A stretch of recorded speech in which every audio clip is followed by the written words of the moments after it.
Hello students, welcome you all. Marketing and retail management paper 2च्या चौथ्या चॅप्टरच्या पहिल्या व्हिडिओमध्ये आज आपण भेटत आहोत. चॅप्टरचं नाव आहे फॉरेन ट्रेड म्हणजेच विदेशी व्यापार. विद्यार्थी मित्रांनो, देशातल्या देशात चालणाऱ्या व्यापाराला जसे अंतर्गत व्यापार म्हणतात, तसेच देशाच्या बाहेर चालणाऱ्या व्यापाराला विदेशी व्यापार किंवा आंतरराष्ट्रीय व्यापार असे म्हणतात.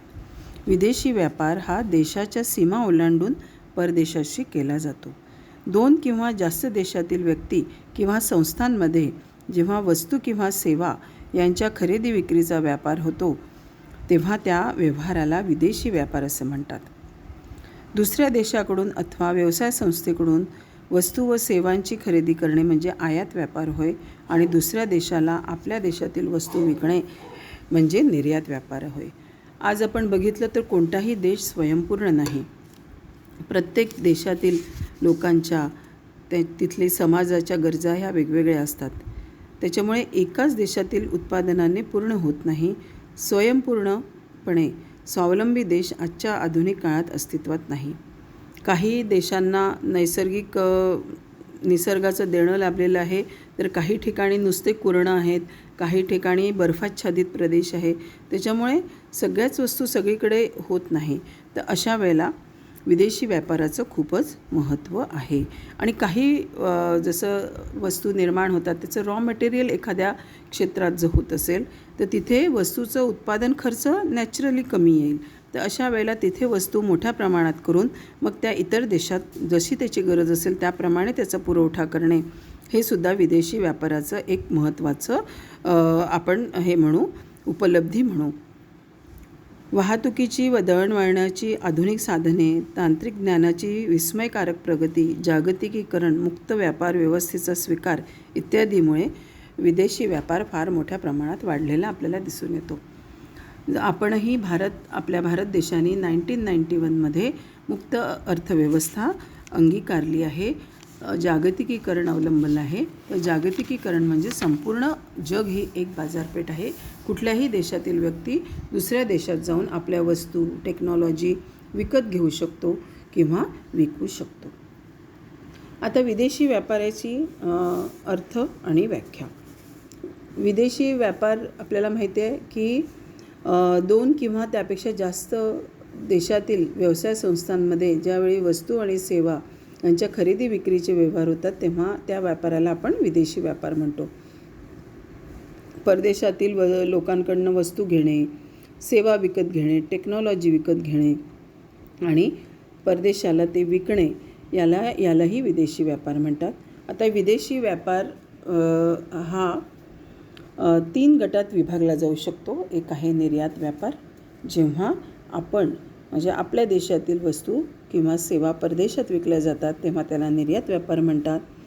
जेव्हा परदेशातील व्यक्तींकडून वस्तू किंवा सेवा खरेदी केल्या जातात त्याला आयात व्यापार म्हणतात. आणि जेव्हा वस्तू अगर सेवा देशात विक्री करण्यासाठी खरेदी न करता दुसऱ्या राष्ट्रांना निर्यात करण्यासाठी खरेदी केल्या जातात तेव्हा त्यांना पुनर्निर्यात व्यापार असे म्हणतात. आता याचं उदाहरण सांगायचं म्हणजे लंडन, हाँगकाँग, सिंगापूर अशा ठिकाणी बंदरे पुनर्निर्यात व्यापारासाठी वसलेली आहे. म्हणजे आशियातल्या कंट्रीतनं माल घेऊन तिथून अमेरिका, कॅनडा इथे ते माल पोहोचवतात. म्हणजे पुनर्निर्यात करतात. एका देशातनं माल घेणे आणि दुसऱ्या देशाला विकणे, त्याला पुनर्निर्यात व्यापार म्हणतात. आता विदेशी व्यापाराची वैशिष्ट्ये आपण पाहू. विदेशी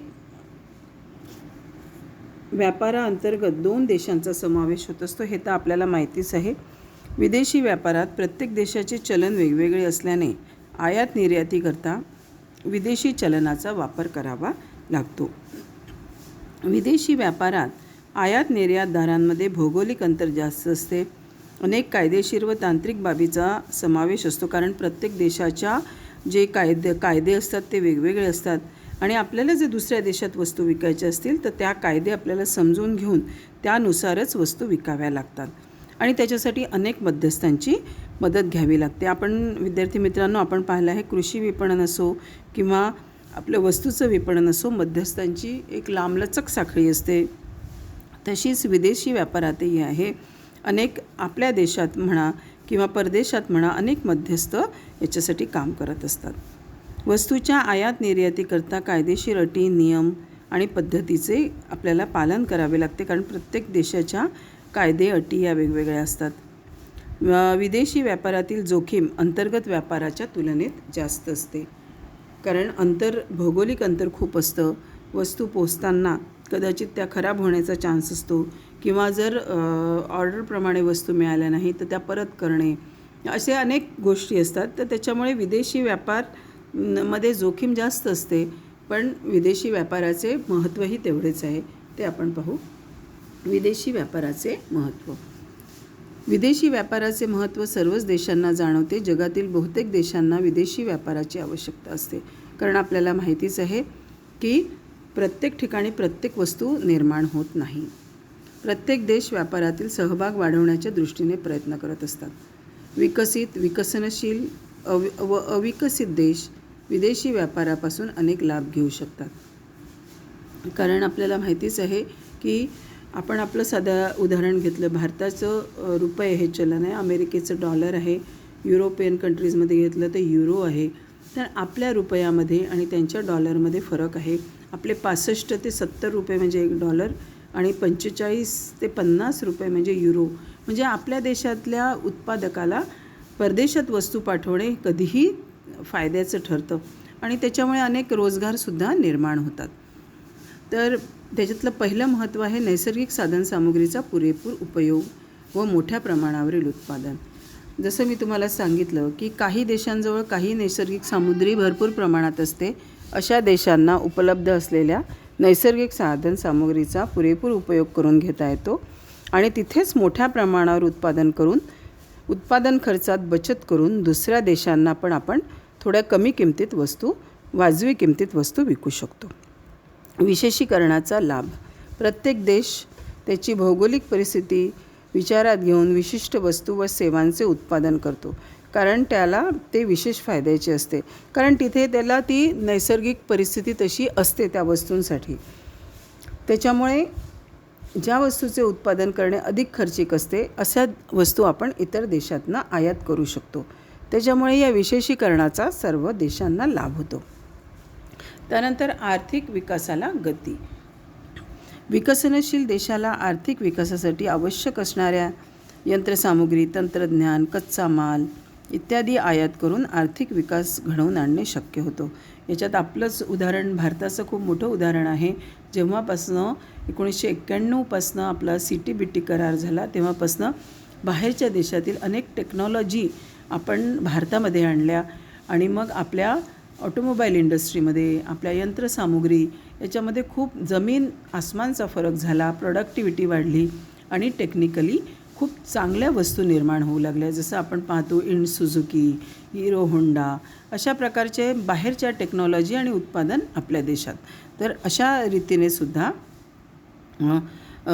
आर्थिक विकासाला गती मिळते. त्याच्यानंतर किमतीचे समानीकरण. विदेशी व्यापारामुळे जगभरातील बाजारपेठांमध्ये वस्तूच्या किमती समान राहण्यास मदत होते. टंचाई किंवा अतिरिक्त उत्पादन यांच्यामुळे वस्तूच्या किमतीत होणारे प्रचंड चढउतार आयात निर्यातीच्या साहाय्याने आपण नियंत्रित ठेवू शकतो. आता स्पर्धा वृत्तीची जोपासना. पुढचं महत्त्व आहे की आपण जसं पाहिलं की पूर्ण जग ही एक बाजारपेठ आहे, तर सगळे उत्पादक या कुठलीही वस्तू, आपली वस्तू दुसऱ्या देशात विकू शकतात. पण त्याच्यामुळे त्यांना काय आहे की आपल्या वस्तूचा दर्जा चांगला ठेवलाच पाहिजे, आणि त्याच्यामुळे ग्राहकांना दर्जेदार वस्तू मिळत असतात. रोजगाराच्या संधीत वाढ. विदेशी व्यापारामुळे रोजगाराच्या संधीत प्रचंड प्रमाणात वाढ झालेली आहे. अनेक नोकऱ्या निर्माण झालेल्या आहे. विदेशी व्यापाराच्या वृद्धीमुळे देशातील औद्योगिक व शेती उत्पादन विषयक प्रक्रियांना चालना मिळाली आहे, आणि त्यातून अनेक रोजगार निर्माण होतात. लोकांच्या राहणीमानात सुधारणा.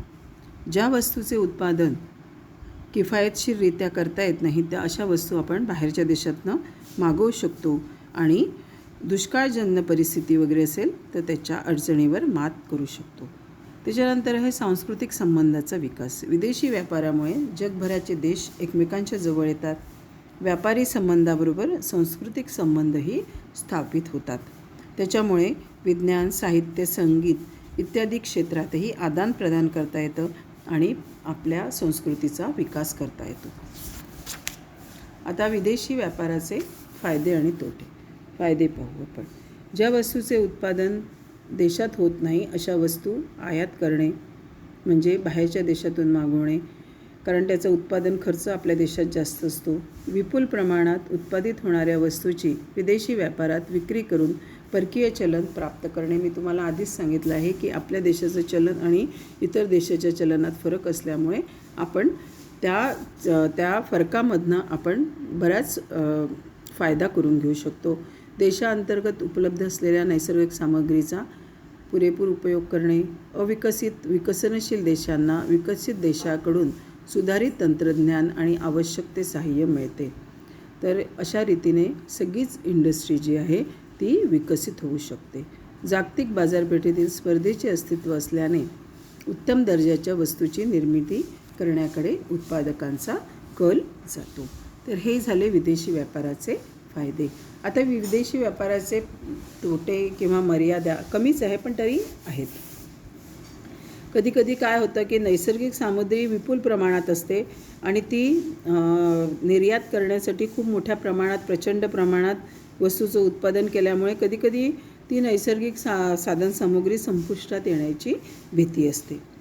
त्याच्यानंतर देशातील अर्थव्यवस्थेवर परकीय स्पर्धेचे विपरीत परिणाम होतात. हे आपणही बघितलेलं आहे की आपल्या देशातही जसं इलेक्ट्रिकच्या अनेक वस्तू जसं दिव्यांच्या माळा वगैरे आपण बघतो, ट्यूबलाईट बघतो, या चायनीज वस्तू आल्यामुळे त्या स्वस्त मिळतात आपल्या देशातील कारागीर जे बनवतात त्याच्यापेक्षा. त्याच्यामुळे काय होतं की आपल्या देशातील जे लोक आहे त्यांच्या उद्योगांवर याचा बराच परिणाम झाला आहे आणि बेकारी निर्माण होण्याचा धोका संभवतो आहे. परावलंबी वृत्ती वाढते. विदेशी व्यापारामुळे दुसऱ्या देशावर अवलंबून राहायची वृत्ती वाढते. आवश्यक वस्तूचे आयात होणे बंद झाले तर देशातील लोकांना टंचाईचा सामना करावा लागतो. आर्थिक प्रगती खुंटते. हाही एक तोटा आहे की प्रगत देशातील उद्योगांच्या स्पर्धेमुळे विकसनशील किंवा अविकसित देशातील उद्योगांच्या विकासावर विपरीत परिणाम होऊ शकतो व त्यांची आर्थिक प्रगती कधीकधी खुंटू शकते. कायदे आणि नियम. प्रत्येक देशात आपापले आयात निर्यातीचे धोरण ठरवतात. त्या धोरणाला पोषक देशी उद्योगांना संरक्षण ठरतील असे कायदे बनवणे हे महत्त्वाचे आहे. जर तशा प्रकारचे कायदे नसतील तर विदेशी व्यापार करणे व्यापाऱ्यांना खूप कठीण जातं. तर विद्यार्थी मित्रांनो, आज आपण विदेशी व्यापाराचे महत्त्व, फायदे, तोटे हे बघितलं. आता विदेशी व्यापारातील अडचणी काय आहे ते आपण पुढच्या व्हिडिओमध्ये बघू. थँक्यू.